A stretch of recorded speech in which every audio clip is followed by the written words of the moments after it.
zo nog een keer om op het treinstation. Ze laat het blier, maar denkt kom gauw weer om.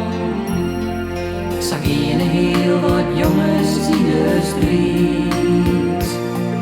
Ze worden wel eens slachtoffer van de tijd.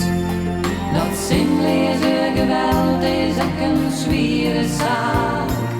Zonder reden in een onval jet men te vaak.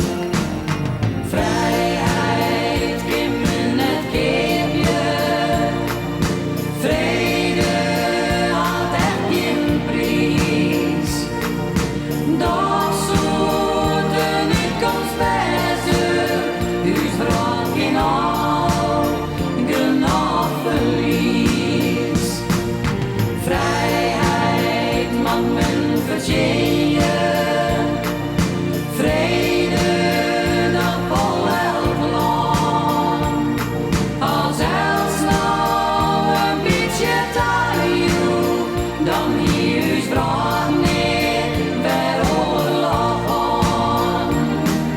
Sjoch die wensjes bracht ze desablie.